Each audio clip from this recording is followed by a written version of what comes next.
नमस्कार दोस्तों, स्वागत है आपके ऑनलाइन प्लेटफॉर्म प्रयाग शिक्षा में। प्रयाग शिक्षा आपके लिए एक बहुत ही महत्वपूर्ण क्लास लेकर आ रही है और ये महत्वपूर्ण क्लास क्या है आपका UPPCS, UPRO, ARO, BO, UP triple SC, lower PCS, super TET, PET और वनडे एग्जाम के लिए जो भी आपका पर्यावरण से प्रश्न आएंगे या आए होंगे, सारे प्रश्नों को हम प्रीवियस ईयर क्वेश्चन लेकर आए हैं। चाहे कोई भी एग्जाम हो, वहां पे आप लोग का सारा प्रश्न कराया जाएगा जो आपके एग्जाम में कहीं ना कहीं आया हो। आप लोग देखेंगे तो ये प्रश्न आपके लिए बहुत इंपॉर्टेंट हो सकता है और लगभग आपको 400 प्लस क्वेश्चन कराया जाएगा पर्यावरण का। अब जो मैं आप लोग को सब्जेक्टिव क्वेश्चन कराऊंगा। अगर मैं पर्यावरण का क्वेश्चन करा रहा हूं तो 400 क्वेश्चन पर्यावरण के मैं कराऊंगा। अगर मैं हिस्ट्री कराऊंगा तो लगभग 3000 प्रश्न हिस्ट्री के मैं कराऊंगा। ज्योग्राफी के कराऊंगा तो 1500 ज्योग्राफी के क्वेश्चन कराऊंगा। सारे क्वेश्चन जो है प्रीवियस ईयर के होंगे और आपके एग्जाम के दृष्टिकोण से बहुत ही महत्वपूर्ण होंगे। मैं उनका व्याख्या भी करूंगा, क्वेश्चन आपके सामने आएंगे, आप उसका क्या करेंगे, अभ्यास करेंगे। तो आज की जो क्लास है बहुत इंपॉर्टेंट होगी और इसका तरीका मैं बता दूं। ये क्लास जो है दूसरी क्लास है और दूसरी क्लास में अगर मैं बात करूं तो आज मैं बात करूंगा 31 नंबर प्रश्न से लेके 60 नंबर प्रश्न तक मैं क्वेश्चन करूंगा। टोटल टारगेट है हमारा कि पर्यावरण से लगभग 400 प्रश्नों को कराया जाए जो आपके एग्जाम के लिए बहुत महत्वपूर्ण हो सकता है, जो आपके एग्जाम के लिए बहुत महत्वपूर्ण हो सकता है। ये सारे प्रीवियस ईयर के क्वेश्चन है।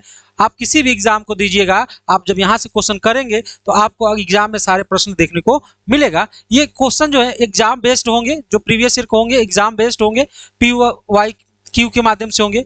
ये टॉपिक वाइज होंगे, ये मिश्रित प्रश्न होंगे, यानी मिक्स्ड बेस्ड प्रश्न होंगे। इनकी आसान भाषा में हम व्याख्या करेंगे। मोस्ट इंपॉर्टेंट क्वेश्चन ये कराया जाएगा और सफलता या सिलेक्शन की पक्की तैयारी इसी से कराया जाएगा। अगर मैं बात करूं, ये क्लास आपको रोज लाइव होगी और ये 8:30 पे होगी। कितने बजे? 8:30 पे। ये 8:30 पे होगी, ये 7:20 नहीं, 8:30 को शाम को ये क्लास लाइव हो जाएगी। तो रोजाना आपको आपकी तैयारी को बेहतर करने के लिए एक नया मुहिम आया है कि मैं सब्जेक्ट के हिसाब से मैं क्वेश्चन कराता जाऊंगा। पूरा जीएस का, इन्वायरमेंट हो गया, ज्योग्राफी हो गया, हिस्ट्री हो गया, पॉलिटी हो गया, इकोनॉमिक्स हो गया, साइंस हो गया, करेंट्स हो गया, यूपी स्पेशल हो गया, सारे चीजों को मैं कराऊंगा और 30 प्रश्नों की श्रृंखला लेकर आऊंगा ताकि आप अपनी तैयारी को और बेहतर कर सकते हैं। तो आइए शुरुआत करते हैं आज की क्लास से के। और आज का क्लास का जो ये पार्ट 2 है और पार्ट 2 में प्रश्न को देखेंगे कि 31 नंबर से प्रश्न स्टार्ट होगा और पिछली क्लास में आप देखेंगे तो 30 नंबर तक हम क्लास क्या किए थे, 30 क्वेश्चन तक कराए थे। आज हमारा 31वां क्वेश्चन है। क्या है? 31वां क्वेश्चन है, उसको आज पढ़ते हैं और सॉल्व करते हैं। 31वां प्रश्न को पढ़िए। निम्नलिखित में से कौन सी या कौन सा एक प्राकृतिक स्रोत नहीं है? कौन सा एक प्राकृतिक स्रोत नहीं है? कहने का मतलब है कौन हमको नेचर से नहीं मिलता है, यह प्रश्न पूछा है। ऑप्शन ए है कि मृदा, ऑप्शन बी है कि जल, ऑप्शन सी है कि वायु और ऑप्शन डी है कि बिजली। बताइएगा कौन सा प्राकृतिक स्रोत नहीं है। ध्यान रखिएगा, ऑप्शन ए है कि मृदा। मृदा जो है ये हमारे प्राकृतिक नेचर द्वारा मिलता है मृदा। जल भी क्या है? हमारे प्राकृतिक की देन है, जल मिलता है। वायु, हवा भी जो है हमारे प्राकृतिक की देन है। और पूछा क्या नहीं है, तो इस प्रश्न को देखिएगा, नहीं का मतलब क्या हुआ, इसको ध्यान दीजिएगा। ये बिजली जो है ये प्राकृतिक देन नहीं है। बिजली प्राकृतिक नहीं होते बेटा। बिजली क्या है? कृत्रिम है। क्या है? ये कृत्रिम द्वारा, मानव के द्वारा निर्मित किया गया एक कार्य है बिजली। तो बिजली को प्राकृतिक का स्रोत हम नहीं मानते हैं, इसे कृत्रिम स्रोत मानते हैं। इसीलिए इसका सही आंसर क्या हो जाएगा? डी फॉर डॉग हो जाएगा। अगर मैं बात करूं अगले प्रश्न की, मैं बात करता हूं 32 नंबर का प्रश्न जो है आपकी स्क्रीन पे आ गया और 32 नंबर के प्रश्न को पढ़िए और उत्तर देने का काम करिए। देखिए इसका सही उत्तर क्या होगा कि निम्नलिखित युग्मों में से कौन सा एक सही सुमेलित है? निम्नलिखित युग्म में से दो जोड़े दिए गए, जोड़ा 1 में जोड़ा 2 को मिलाना है और देखना है कौन सा सही है। तो निम्नलिखित युग्मों में से कौन सा युग्म सही सुमेलित है? ऑप्शन ए है कि जैव निम्नीकरण वेस्ट का संबंध फ्लोरोकार्बन से है। ऑप्शन बी है कि ओजोन कमी यूवी किरणों से रक्षा करती है। ऑप्शन सी है कि पारिस्थितिकी तंत्र का संबंध सौर ऊर्जा से है। और ऑप्शन डी है कि जैव निम्नीकरण का संबंध पॉलिथीन से। ध्यान से दीजिएगा, जब मैं बात करता हूं जैव निम्नीकरण का वेस्ट जो है ये क्लोरोफ्लोरोकार्बन नहीं हो सकता, ये इसको का वेस्ट नहीं करता है, ये बढ़ाता है। अगर मैं बात करता हूँ ओजोन की कमी से यूवी किरणों की रक्षा होती है, बिल्कुल नहीं होती है। जब ओजोन परत की किरणें, ओजोन परत जब पतला हो जाएगा, जब उसमें कमी आने लगी, तो यूवी किरणें जो है हमारे पृथ्वी पे, वायुमंडल पे आने लगेंगे, जिससे मानव जीवन के लिए बहुत हानिकारक होती है। तो ये ओजोन की कमी से यूवी किरणों की रक्षा नहीं होती है, यूवी किरणें आने लगती हैं। अगर मैं बात करूं पारिस्थितिकी तंत्र और सौर ऊर्जा, तो मैं मानता हूं कि पारिस्थितिकी तंत्र को चलाने के लिए सौर ऊर्जा की जरूरत पड़ती है। इसीलिए इसका सही सुमेलित जो होगा ये आपका सी होगा। पारिस्थितिकी तंत्र का सौर ऊर्जा से संबंध होता है, इसीलिए इसका आंसर क्या हो जाएगा, सी वाला ऑप्शन सही होगा।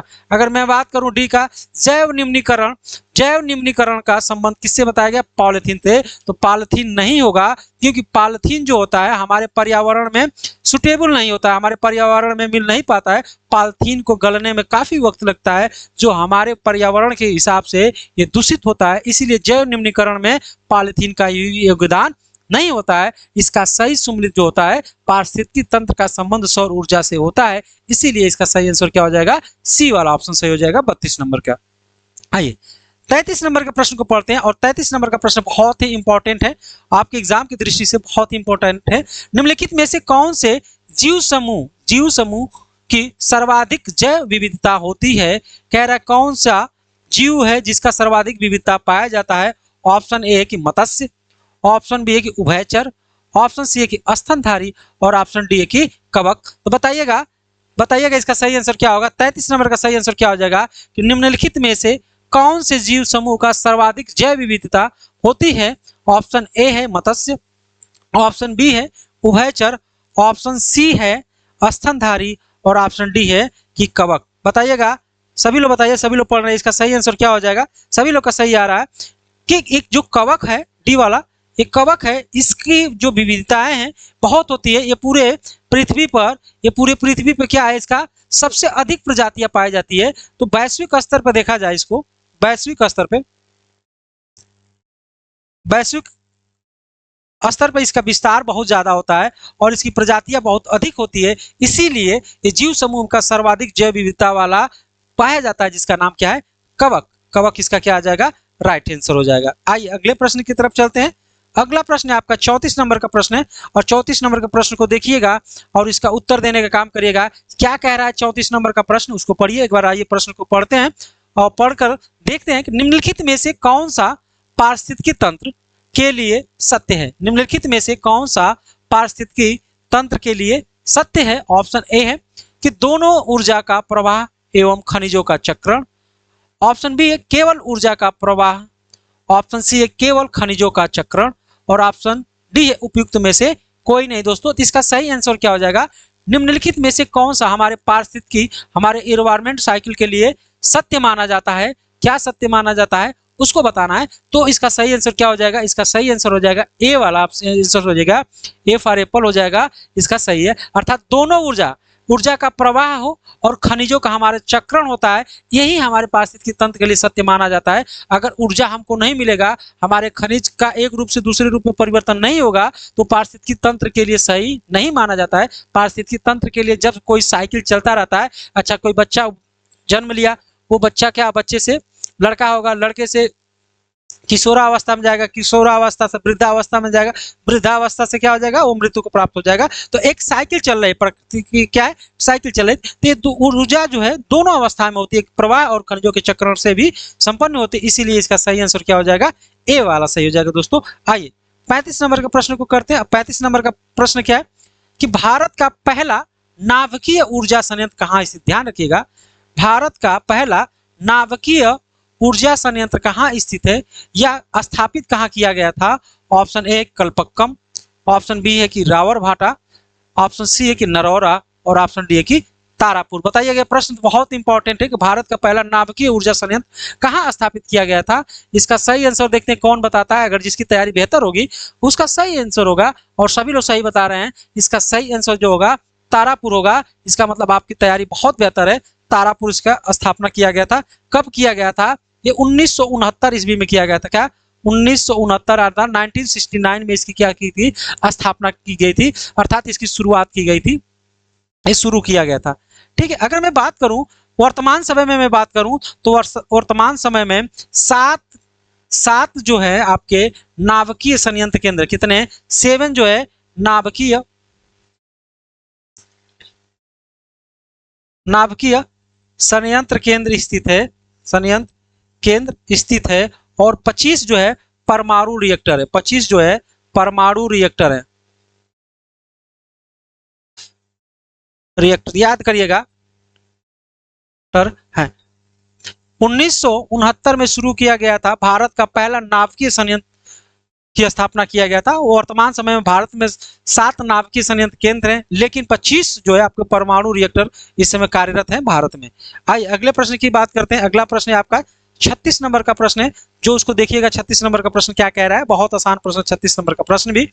निम्नलिखित में से कौन सा मृदा क्षरण का कारक नहीं है, मृदा क्षरण का कारक नहीं है, मृदा क्षरण का कारक नहीं है। ऑप्शन ए कि वायु, ऑप्शन बी है जल, ऑप्शन सी कि मरुस्थलीकरण और ऑप्शन डी है कि वनो उन्मूलन। बताइए मृदा क्षरण का मतलब क्या होता है? मृदा का अपरदन, मृदा अर्थात अच्छी मृदा जो है हवा से व जल से क्या होता है, एक स्थान से दूसरी स्थान पर चली जाती है, उसी को मृदा क्षरण कहा जाता है। अर्थात मृदा की ऊपरी जो परत होती है वो एक स्थान से दूसरी स्थान पर चला जाता है, उसका कारक क्या नहीं है? ऑप्शन ए है कि वायु। तो बिल्कुल है, जब मृदा का क्षरण भी होता है, जब हवाएं तेज चलती है तो खेत की ऊपरी परत जो उपजाऊ भूमि की मृदा होती है वो एक स्थान से दूसरी स्थान पर चली जाती है, तो ये मृदा का कारण बन सकता है। कारण क्या है? बन सकता है जल है। जब वर्षा अधिक होती है तो पानी का बहाव तेज होता है, उस पानी के बहाव से भी खेतों की अच्छी उपजाऊ मृदा भी जो का एक स्थान से दूसरे स्थान पर परिवर्तित होकर चली जाती है। जल भी मृदा क्षरण का एक कारक हो सकता है, हो सकता नहीं है। लेकिन आपका जो है मरुस्थलीकरण जो है ये मृदा क्षरण का कारण नहीं हो सकता है, क्योंकि ऑलरेडी इसका क्षरण क्या है, हो चुका रहता है। इसका क्षरण नहीं हो सकता, लेकिन वनों की कटाई से, वनों के उन्मूलन से आपका मृदा क्षरण होने की संभावना रहता है। इसीलिए अगर राइट आंसर पूछा जाएगा तो आपका सी वाला आंसर क्या हो जाएगा, सही होगा। मृदा क्षरण का कारक नहीं है, तो ये आपका मरुस्थलीकरण नहीं होता, तो इसका आंसर जो है सी है।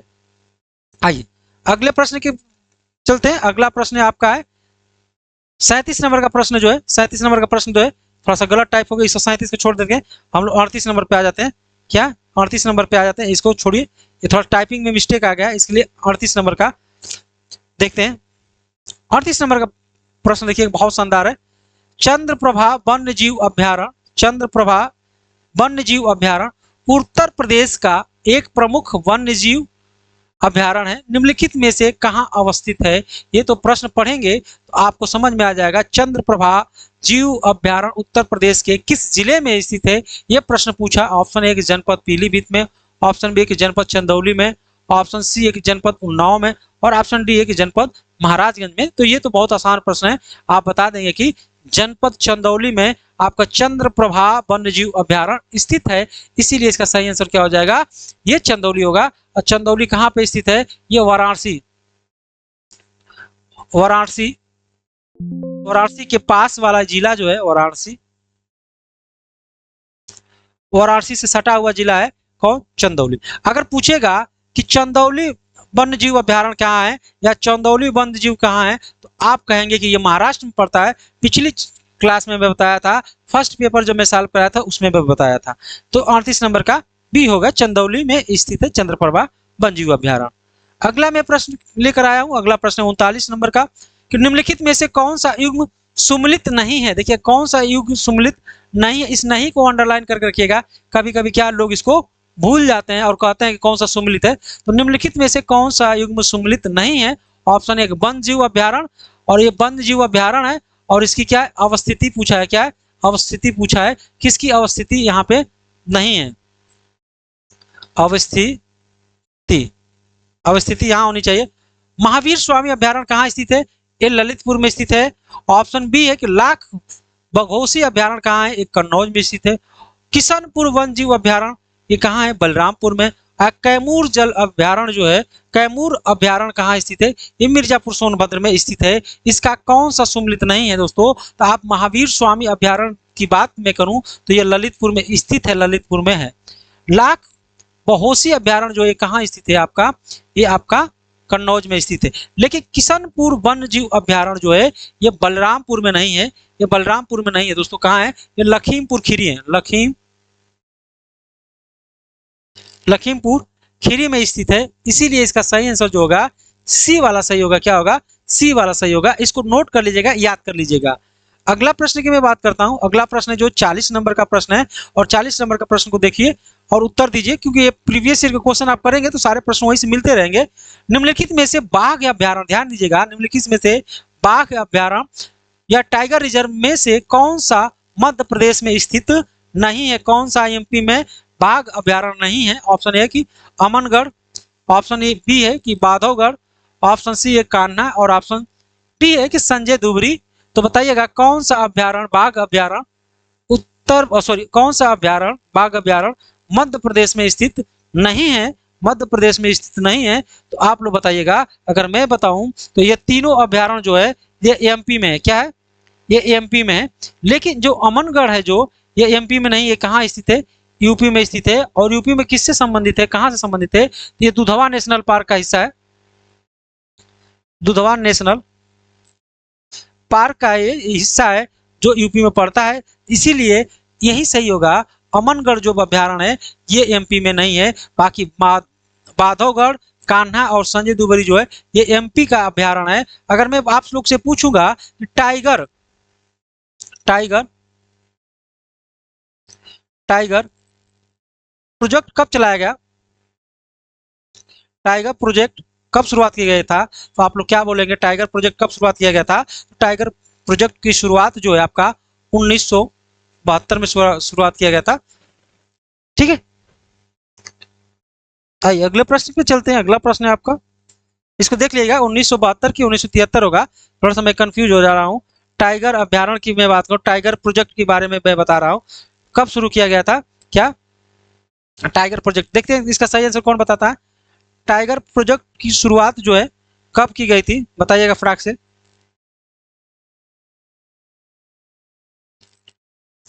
आइए अगले प्रश्न की तरफ चलते हैं। अगला प्रश्न है आपका 41 नंबर का प्रश्न है। 41 नंबर का प्रश्न को बताइएगा, पढ़िएगा।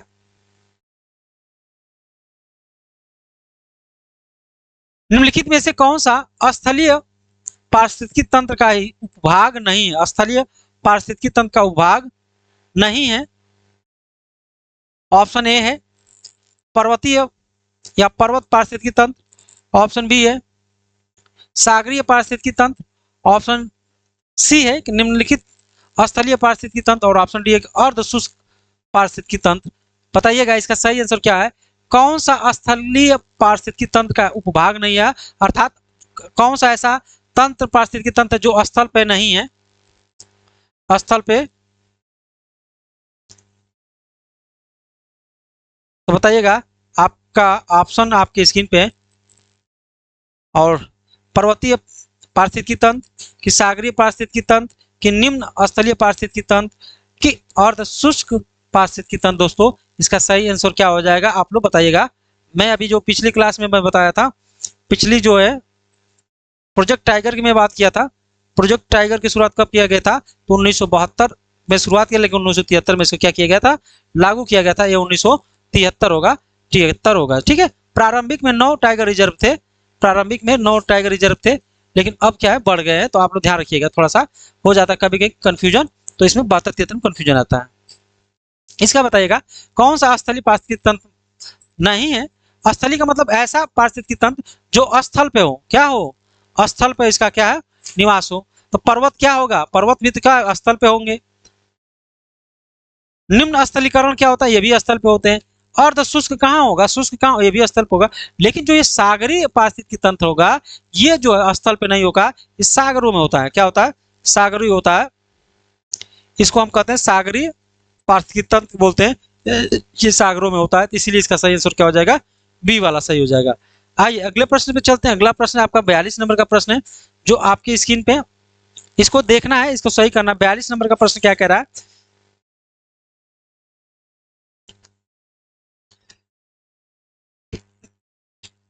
कि पार्वती अर्गा, देखिए ध्यान रखिएगा, पार्वती अर्गा रामसर स्थल के संदर्भ में निम्नलिखित में से कौन सा कथन सही है? कौन सा कथन क्या है? सही है। कह रहा है ऑप्शन ए कह रहा है कि यह उत्तर प्रदेश के गोंडे जिले में स्थित है। दूसरा है कि यह एक पक्षी अभ्यारण्य है। नीचे दिए गए कूट को सही चुनिए। सही चुनना है, 2 ऑप्शन दिया गया, ये 1 और 2, इसमें सही चुन के आपको बताना है कि इसका कूट क्या सही होगा। तो पार्वती अर्गा राम स्थल जो है ये कहाँ स्थित है? इसका पार्ट जो है ये गोंडा जिले में स्थित है। क्या है? ये गोंडा जिले में स्थित है और ये एक पक्षी अभ्यारण्य के रूप में जाना जाता है, इसलिए इसका जो कूट होगा 1 और 2 दोनों सही होंगे, 1 और 2 दोनों सही होंगे। इस प्रकार इसका सी ऑप्शन क्या हो जाएगा? राइट आंसर हो जाएगा। किसका? 42 नंबर का। क्या? 42 नंबर का। यह एक पक्षी अभ्यारण्य जो गोंडा जिले में स्थित है। आइए अगले प्रश्न की मैं बात करता हूं। अगला प्रश्न 42 के बाद आपका 43 नंबर का है और 43 नंबर का प्रश्न क्या कह रहा है, आइए उसको देखते हैं। 43 नंबर का प्रश्न यह है कि भारत सरकार ने protection of plant varieties and farmers rights अधिनियम निम्नलिखित में से किस वर्ष शुरू किया है या पारित किया गया था? ये प्रोटेक्शन ऑफ जो वैरायटीज होता है ये क्या है? इसको आप कह सकते हैं पौधों का देख रेख, यानी पौधे के जो किस्म होंगे, पौधों के किस्मों में सुधार के लिए सरकार जो थी ये अधिनियम पारित की गई थी। कब किया गया था? इसका सही आंसर बताइएगा। 2001, 2005, 2015 या उपयुक्त में से कोई नहीं। तो इसका सही आंसर क्या हो जाएगा? बताइएगा कि भारत सरकार ने protection of plant varieties and farmers rights अधिनियम निम्नलिखित में से किस वर्ष पारित किया गया था? इसका सिंपल से है कि पौधों के किस्मों में सुधार करने के लिए भारत सरकार ने एक अधिनियम लेकर आया था। ऑप्शन ए है कि 2001, ऑप्शन बी है कि 2005, ऑप्शन सी है कि 2015 और ऑप्शन डी है कि उपयुक्त में से कोई नहीं। दोस्तों इसका सही आंसर क्या हो जाएगा? ये अधिनियम सरकार जो है 2001 में लेकर आई थी। 2001 में आई थी कि किसानों के लिए जो उसकी फसलों का या किस्म का जो वैरायटीज होते हैं उसका क्या किया जाए? जांच किया जाए कि उसका सही है कि नहीं है, अच्छी गुणवत्ता को बढ़ाने के लिए। अगला प्रश्न 44 नंबर का प्रश्न है। 44 नंबर के प्रश्नों को पढ़ते हैं। निम्नलिखित में से कौन सा मैंग्रोव क्षेत्र गोदावरी नदी के डेल्टा पर अवस्थित है? ऑप्शन ए है कुंडापुर, ऑप्शन बी है कि होन्नावर, ऑप्शन सी है कि मालपे और ऑप्शन डी है कि कोरिंगा। बताइएगा कि गोदावरी के डेल्टा पे कौन सा मैंग्रोव क्षेत्र स्थित है? ऑप्शन ए है कुंडापुर, ऑप्शन बी है कि कोन्नावर, ऑप्शन सी है कि मालपे और ऑप्शन डी है कि कोरिंगा। सही बताइए आंसर इसका क्या होगा? सभी लोग बताना एक्सल जी। इसका सही आंसर हो जाएगा गोदावरी के डेल्टा पे स्थित एक ही है मैंग्रोव जिसका नाम है कोरेंगा। इसका सही आंसर हो जाएगा डी फॉर डाक। डी फॉर क्या हो जाएगा दोस्तों? डाक। तो 44 नंबर का आप बता ले गए कि कोरिंगा जो है गोदावरी नदी के डेल्टा पर स्थित है, इसीलिए इसका सही आंसर डी होगा। आइए 45 नंबर के प्रश्न को पढ़ते हैं और 45 नंबर के प्रश्न को पढ़ के आप उत्तर देने का काम करिएगा। क्या कह रहा है 45 नंबर का प्रश्न कि निम्नलिखित में से कौन सा रामसर आर्द्र स्थल भारत के किसी राज्य में स्थित है? अर्थात किसी राज्य में स्थित है, अर्थात कौन सा ऐसा रामसर स्थल है जो भारत के किसी राज्य में क्या है? स्थित है। ऑप्शन है कि बोकेरा आर्द्र भूमि, बी है कि पॉइंट कैलीमेरे वन्य जीव और पक्षी अभ्यारण्य, ऑप्शन सी है त्योसे मोरीन झील और ऑप्शन डी है कि बुलर झील। तो कौन सा ऐसा रामसर स्थान है जो भारत के किसी राज्य में स्थित है? तो इसका सही आंसर हो जाएगा पॉइंट कैलीमेरी वन्य जीव अभ्यारण्य जो है ये कहाँ स्थित है? ये आपके तमिलनाडु में स्थित है। कहाँ स्थित है? तमिलनाडु राज्य में स्थित है, इसीलिए इसका सही आंसर जो होगा बी फॉर बॉल होगा। आइए अगले प्रश्न पे मैं बात करता हूं। अगला प्रश्न है 45 नंबर के बाद अगला क्या है? 46 नंबर का प्रश्न है। 46 नंबर का प्रश्न क्या है कि भारत के प्रथम जलवायु परिवर्तन पर राष्ट्रीय कार्य योजना को कब लागू किया गया था? ऑप्शन ए कि 2012, ऑप्शन बी है कि 2015, ऑप्शन सी है कि 2008 और ऑप्शन डी है कि इनमें से कोई नहीं। इनमें से कोई नहीं, टाइपिंग छूट गया है, कोई नहीं, कोई नहीं। इसका बताइए 46 नंबर का क्या हो जाएगा कि भारत के प्रथम जलवायु परिवर्तन पर राष्ट्रीय कार्य योजना को कब लागू किया गया था? ऑप्शन ए कि 2012, ऑप्शन बी है कि 2015, ऑप्शन सी है कि 2008 और ऑप्शन डी है कि इनमें से कोई नहीं। तो इसका सही आंसर सभी लोग बता रहे हैं कि इसका सही आंसर सी होगा, सी होगा। और सी क्या होगा? 2008 में इस राष्ट्रीय कार्य योजना को लागू किया गया था भारत सरकार के द्वारा। आइए 47 नंबर का प्रश्न को देखते हैं। और 47 नंबर का प्रश्न क्या है आपकी स्क्रीन पे है, केंद्रीय औषधि एवं सुगंध पौधा संस्था निम्नलिखित में से किन स्थान पर स्थित है? अगर पूछेगा कि केंद्रीय औषधि एवं सुगंधित पौधा संस्थान निम्नलिखित में से किस स्थान पर स्थित है? ऑप्शन ए है कि लखनऊ, ऑप्शन बी है वाराणसी, ऑप्शन सी है गोरखपुर और ऑप्शन डी है कि उपयुक्त में से कोई नहीं। इसका सही आंसर क्या हो जाएगा? इसका सही आंसर आप लोग बताइएगा। जब औषधि पूछेगा, औषधि केंद्रीय औषधि केंद्र की का मुख्यालय पूछेगा या सुगंध पौधा संस्था कहाँ स्थित है, तो आप आंख बंद करके लखनऊ लगाइएगा, क्योंकि मुस्कुराइए, आप लखनऊ में हैं। तो केंद्रीय औषधि संस्थान जो है आपका मुख्यालय, ये आपका कहाँ है? लखनऊ में है। आइए अगले प्रश्न की तरफ चलते हैं। अगला प्रश्न 48 नंबर का प्रश्न है और प्रश्नों को पढ़िए और उत्तर देने का काम करें। प्रश्न बहुत शानदार है, ये सारे प्रश्न आए हुए हैं, इसमें घबराने कोई बात नहीं। सारे प्रश्न क्या है? भारत में राष्ट्रीय उद्यान, भारत में राष्ट्रीय उद्यान एवं वन्य जीव अभ्यारण्य के संदर्भ में निम्नलिखित कथनों में से कौन सा कथन सही है? कौन सा कथन सही है? ऑप्शन ए राष्ट्रीय उद्यान की सबसे अधिक संख्या मध्य प्रदेश में है, बात बिल्कुल सही है। लेकिन वर्तमान में देखिएगा डाटा, वर्तमान का डाटा आप लोग चेक कर लीजिएगा। मैं प्रीवियस ईयर क्वेश्चन करा रहा हूँ, ये पहले परीक्षा थी उनके हिसाब से मैं करा रहा हूँ। वर्तमान में आप लोग चेक करके इस प्रश्न को सही करिएगा। ऑप्शन 2 है कि वन्य जीव अभ्यारण्य की सबसे अधिक संख्या अंडमान निकोबार द्वीप समूह में स्थित है और नीचे दिए गए कूट का उत्तर का चुनाव कीजिए। देखिए मैं वर्तमान की परिदृश्य से बात नहीं कर रहा हूं, जो प्रश्न पहले पूछे गए उस परिदृश्य से अगर मैं बात कर रहा हूं तो आप मेरी भावनाओं को समझिए कि भारत में राष्ट्रीय उद्यान एवं वन्य जीव अभ्यारण्य के संदर्भ में निम्नलिखित कथनों में से कौन सा कथन सही है। ये परीक्षा के दृष्टिकोण से जब प्रश्न आया था मैं उस हिसाब से करा रहा हूं। वर्तमान की परिदृश्य में आप लोग देखकर उसको आंसर करिएगा, ठीक है। तो राष्ट्रीय उद्यान जो है मध्य प्रदेश में सबसे अधिक है, बात सही था, उस समय था। वन्य जीव अभ्यारण्य की सबसे अधिक संख्या अंडमान निकोबार द्वीप समूह में स्थित है, ये भी बात सही है। तो इसका कूट अगर मैं कहूं तो इसका कूट सी होगा। 1 और 2 दोनों सही हैं, दोनों बात क्या है? सही कह रहे हैं। आइए 49 नंबर के प्रश्न को देखते हैं। 49 नंबर का प्रश्न है कि घटते उत्पादकता के क्रम में अधोलिखित में कौन सा परितंत्र क्रम सही है? ऑप्शन ए सागर, झील, घास का मैदान और मैंग्रोव। ऑप्शन बी है कि मैंग्रोव, सागर, घास का मैदान और झील। ऑप्शन सी है कि मैंग्रोव, घास का मैदान, झील और सागर।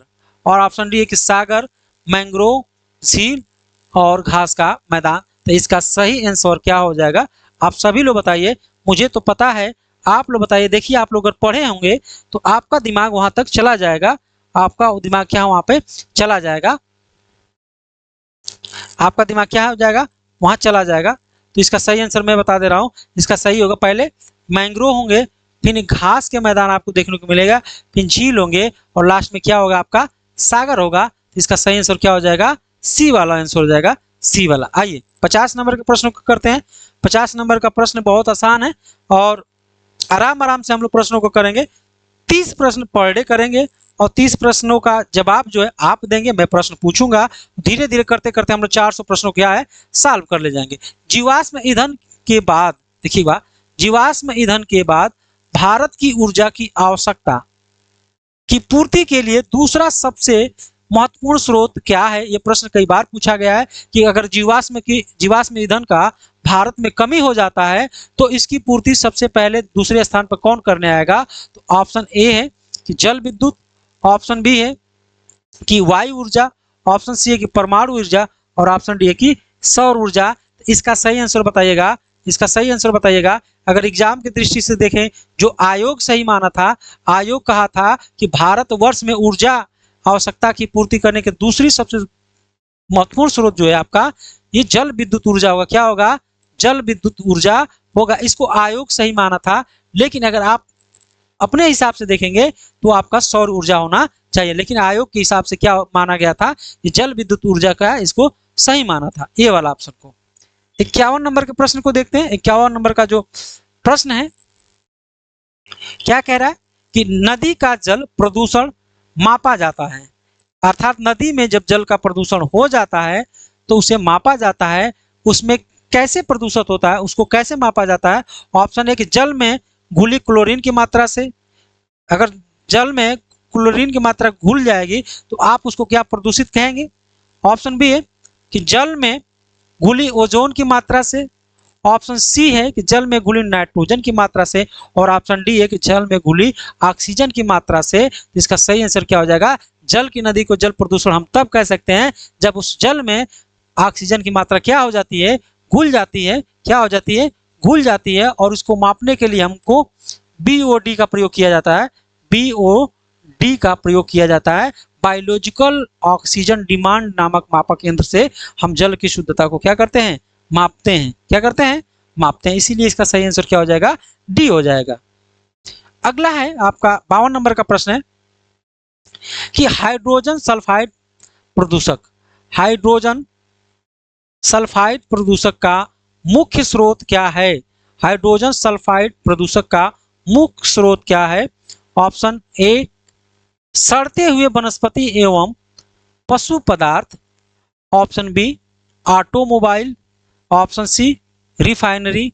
और ऑप्शन डी कि विद्युत ताप संयंत्र।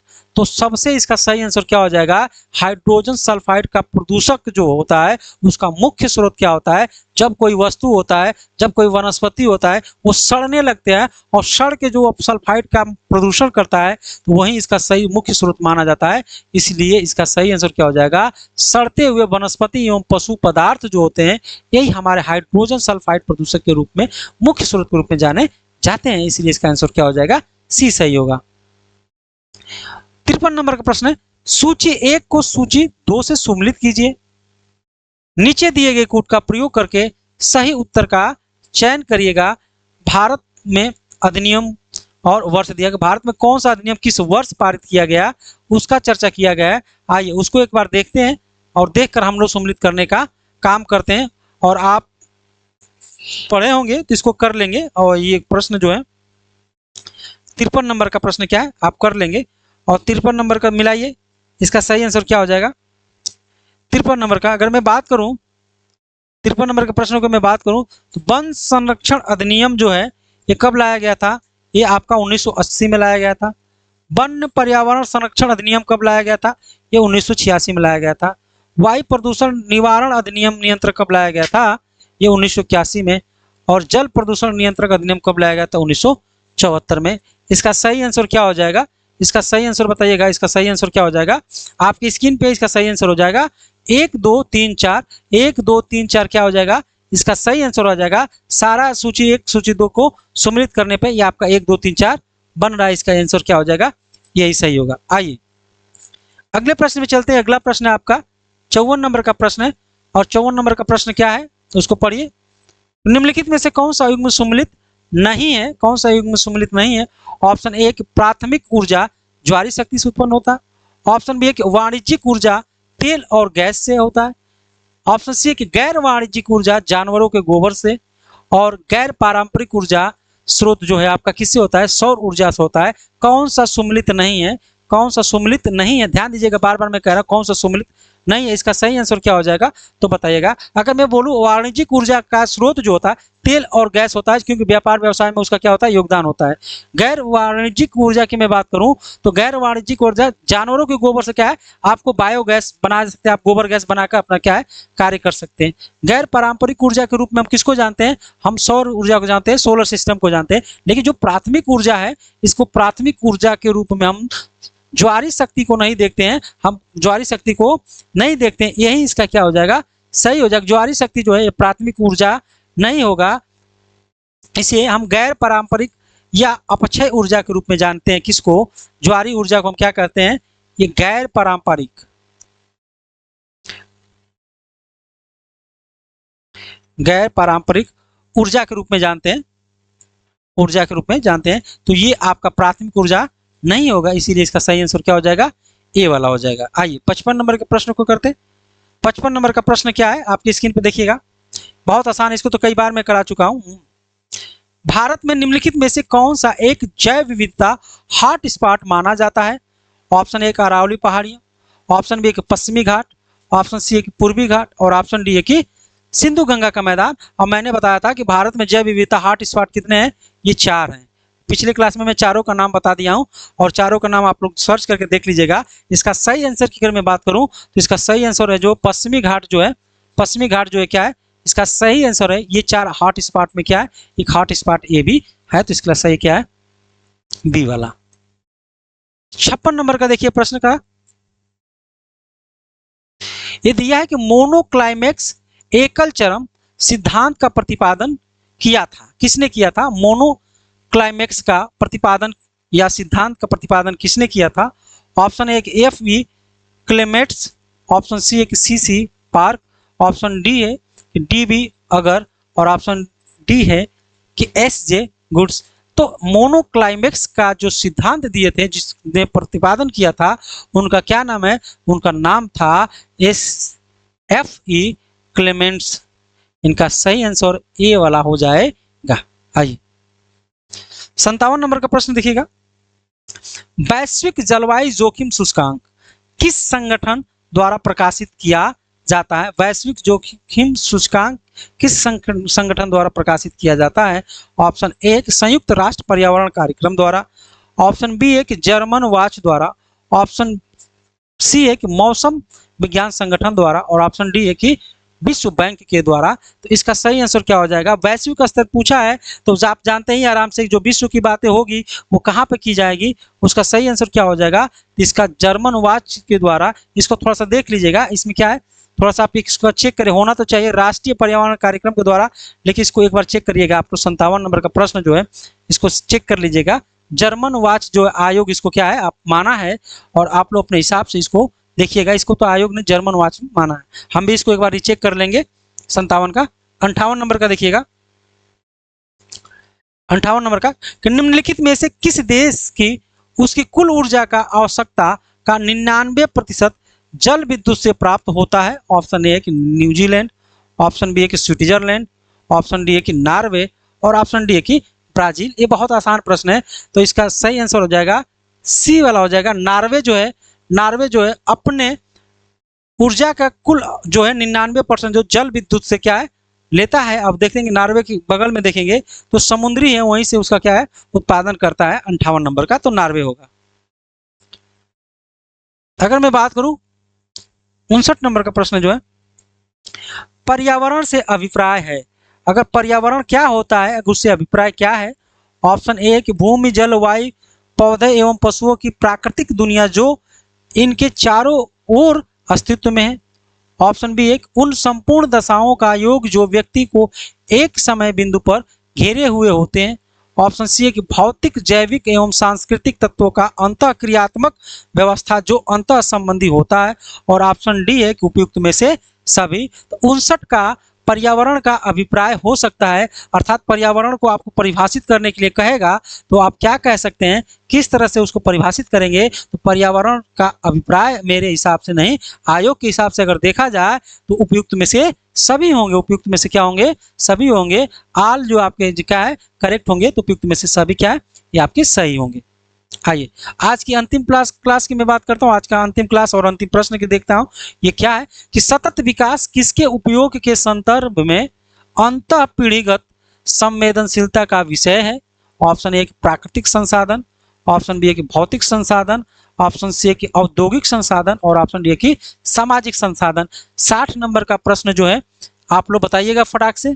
60 नंबर का प्रश्न का सही आंसर क्या है कि सतत विकास किसके उपयोग के संदर्भ में अंतः पीढ़ीगत संवेदनशीलता का विषय है? तो ये प्राकृतिक संसाधन के बारे में बताया गया है कि प्राकृतिक संसाधन का जिस प्रकार से दोहन होता जा रहा है, उससे आने वाले जो हमारे पीढ़ीगत है वो संवेदनशीलता होती जा रही है, उनको कुछ पता इसके बारे में नहीं है। तो इसीलिए इसका सही आंसर क्या हो जाएगा? प्राकृतिक संसाधन हो जाएगा, ए वाला ऑप्शन सही हो जाएगा दोस्तों। तो दोस्तों ये आज का अंतिम प्रश्न था और आज के अंतिम प्रश्नों का उत्तर आप लोग बताएं, तो बहुत बहुत इसके लिए धन्यवाद। आप लोग चैनल पर नए होंगे तो चैनल को सब्सक्राइब जरूर करिएगा और वीडियो को शेयर करिएगा, अपने दोस्त मित्र यार को भी बताइएगा, क्योंकि ये प्रश्न बहुत महत्वपूर्ण है, क्योंकि ये आपके सब्जेक्टिव वाइज प्रश्न आ रहे हैं, आपको मिसलेनियस नहीं आ रहा है, ये सब्जेक्टिव आ रहा है। अगर पर्यावरण के प्रश्न है तो पर्यावरण के 400 प्रश्न आपको कराए जाएंगे, उसके बाद आपको हिस्ट्री, ज्योग्राफी, पॉलिटी अलग अलग सब्जेक्ट से कराया जाएगा। तो मिलते हैं अगले वीडियो में, तब तक के लिए जय हिंद, जय भारत।